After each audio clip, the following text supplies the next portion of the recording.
Bienvenue sur ma chaîne Les Contes de Faema Bess. Si c'est pas déjà fait, abonne-toi à ma chaîne, clique sur la petite cloche et like la vidéo. On est parti pour la quatrième partie du fils du pauvre pâtissier et de la jeune fille, la fille du riche marchand. Enfin, un matin, le matin du 31e jour, le fils vient de consulter ses livres de magie, il les referme, les range et s'avance vers son père, un collier de cuir à la main. Il le tend à son père. Passe ce collier de cuir autour de mon cou, et immédiatement tu verras, je serai transformé en chien de chasse. Ensuite, tu m'emmèneras à tel endroit, et tu feras ceci, cela et cela. Et quand tout ceci et cela sera fait, surtout, n'oublie pas de faire ça. Le père mémorise et retient tout ce que son fils vient de lui dire. Tout d'abord, il passe le collier au cou de son fils, et il le voit. Il n'en croit pas ses yeux, il voit son fils se transformer en un magnifique chien de chasse au pelage argenté. Quelques instants plus tard, le père voit, comme lui a prédit son fils, il voit un groupe de chasseurs sortir du bois et s'approcher de lui. Admiratifs, fascinés par la superbe beauté du chien, les chasseurs proposent au pâtissier 50 pièces d'or en échange de ton magnifique chien de chasse. Le père accepte, mais avant cela, comme lui a demandé son fils, il enlève le collier de cuir du cou du chien. Les chasseurs donnent l'or et emmènent le chien de chasse avec eux. Le père doit faire confiance à son fils. Le père les regarde s'éloigner, il fait demi-tour et il s'éloigne lui aussi. Les chasseurs, heureux d'avoir acheté un si beau chien de chasse pour une si petite somme, se félicitent du gibier qu'ils ramèneront grâce à un chien si beau et si fort. Ils se félicitent quand tout à coup, devant eux, le chien de chasse se met à courir, saute, cavale, se cache et disparaît dans les buissons de la forêt. Les chasseurs se lancent à sa poursuite.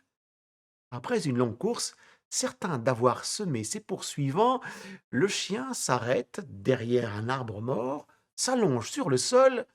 Puis il se met à gémir, à aboyer, à parler, à prononcer des mots dans une langue étrange, et quelques instants plus tard, plus loin sur le chemin, ce n'est plus un chien, mais un beau jeune homme qui rejoint le pâtissier.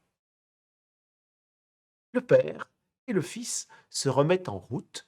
Ils marchent, s'arrêtent, arrivent près d'un village. À l'écart du village, le fils consulte ses livres de magie, les referme, les range, appelle son père. Il tend un étui de fusil à son père.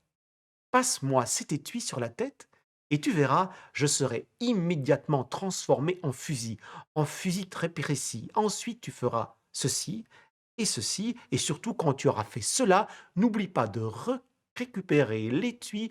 Le père suit les directives de son fils. Il fait ce que son fils lui demande. Il passe l'étui sur la tête. Le fils se transforme en fusil. Il le prend, il descend dans le village où un concours de tir au fusil est organisé. Il participe au concours, le remporte. Les villageois, admiratifs, veulent tous acheter ce merveilleux fusil de précision. Le père le vend pour 50 pièces d'or. Il garde l'étui et sort du village. Un nouveau concours est organisé. Le villageois, nouveau propriétaire du fils, enfin du fusil, le remporte. Heureux, il rentre chez lui, dépose le fusil dans un coffre et va se coucher. Dès que le villageois est endormi, le coffre se met à bouger, une langue étrange en sort, et quelques instants plus tard, oui, le jeune homme sort du coffre de la maison et court rejoindre son père, à l'écart du village. Ensemble, ils disparaissent dans la nuit. De nouveau, ils marchent, ils s'arrêtent, ils marchent, ils s'arrêtent, ils marchent, ils arrivent près d'une ville. À l'écart, après avoir consulté ses livres, le jeune homme appelle son père. Dans cette ville se tient un marché aux bestiaux. Passe cette bride autour de mon cou et descends y vendre le mulet que je serai devenu. Ensuite, reviens m'attendre à cet endroit. Surtout, n'oublie pas de retirer la bride avant de me vendre. Sinon, je ne pourrai pas revenir vers toi. Le pâtissier passe la bride autour du cou de son fils, aussitôt transformé en un beau et puissant mulet.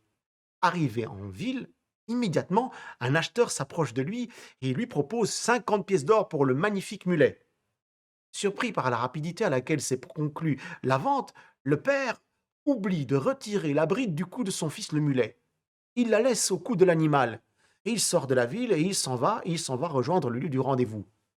Ce n'est que lorsqu'il arrive au lieu du rendez-vous qu'il se rend compte de son erreur.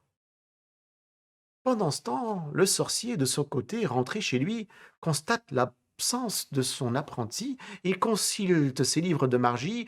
Informé de sa tromperie, guidé par sa magie, sa sorcellerie, il se lance à sa poursuite, à la poursuite de son apprenti, le fils du pâtissier. Fin de la partie numéro 4. Si tu es arrivé jusqu'ici, c'est que cette histoire te plaît.